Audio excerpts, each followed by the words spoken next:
Bonjour à toutes et à tous. Étant membre de l'association Tourisme et Handicap, nous avons décidé de réaliser une vidéo lors de grands événements. C'est la Biennale du Design qui a retenu notre attention du fait de son impact au niveau international.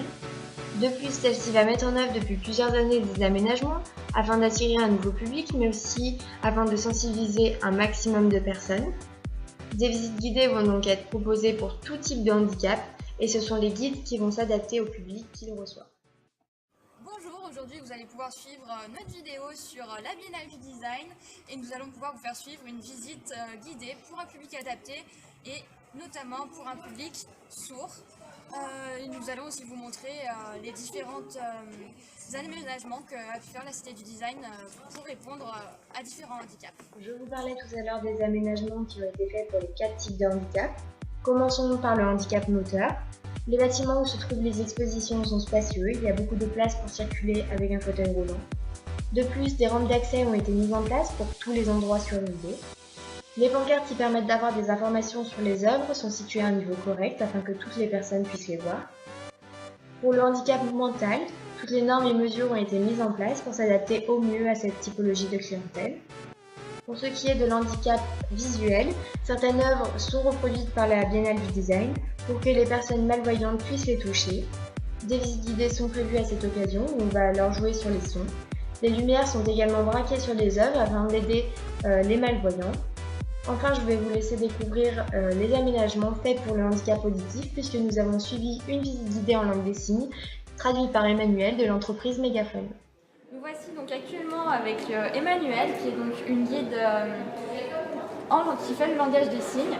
Alors qu'est-ce qui vous a poussé à faire le langage des signes pour des visites? Alors en fait, moi je suis pas guide, je suis interprète. Et je ne fais pas partie de la Cité du Design, c'est-à-dire que la guide qui était Julia est salariée de la Cité du Design, elle guide pour des groupes. Et la Cité du Design souhaite mettre en accessibilité ces visites à tout type de public, donc ils font appel à un prestataire extérieur qui est Mégaphone, l'entreprise pour laquelle je travaille. Et moi, mon métier au quotidien, c'est d'être interprète. Donc aujourd'hui, je traduis une visite guidée. Demain, je vais traduire une conférence. Après, je traduirai un rendez-vous chez le médecin, une réunion dans une entreprise. Voilà, ça fait partie de tous les domaines dans lesquels j'interviens. Non, alors la biennale, oui, c'est la première fois.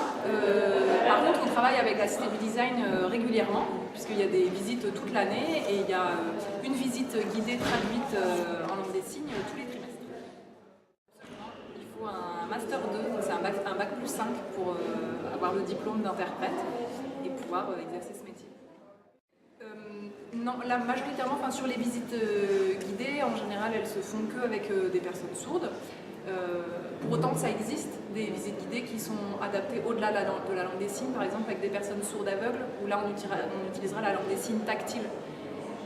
Mais là, c'est pas un seul interprète, c'est chaque personne qui est obligée d'avoir un interprète, puisqu'on est obligé de signer dans les mains de chaque personne. Mais en tout cas, c'est un dispositif qui n'existe pas à Saint-Étienne pour le moment, parce qu'il n'y a pas ce type de public. Ça se fait par exemple à Chambéry, où il y a une grosse communauté de sourds aveugles. Alors moi, l'envie d'apprendre la langue des signes, j'avoue que je ne sais pas trop. J'ai commencé j'avais 15 ans, donc ça fait 20 ans que je signe, ça fait 10 ans que je suis interprète.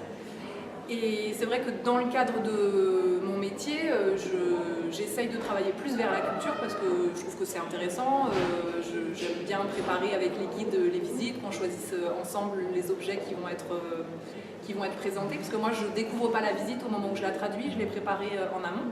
Parce qu'on ne peut pas traduire comme ça sans connaître les choses. Il y a toujours une forme de préparation et en l'occurrence pour les visites, moi je fais les visites au préalable et je trouve ça chouette. Voilà, c'est plus agréable de travailler dans ce milieu-là que dans d'autres qui me parlent moins. C'est voilà, un intérêt personnel en fait. Alors effectivement, on suit un code déontologique.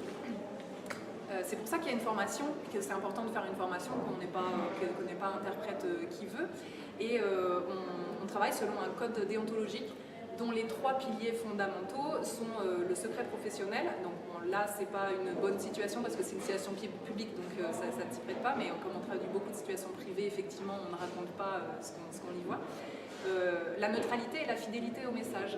Et donc la neutralité, c'est-à-dire que je n'interviens pas en tant que personne dans le message, Il n'y a pas mon avis ne transparaît pas, je n'ai pas à dire ce que je pense. Et la fidélité, c'est vraiment que je retranscris les propos des personnes dans leur intégralité.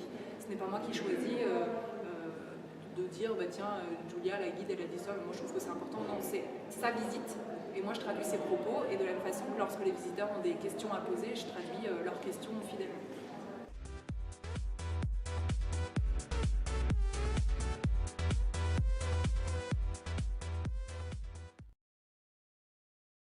Voilà, c'est la fin de ce reportage. On espère qu'il vous aura plu et un petit peu sensibilisé pour la cause des personnes en situation de handicap.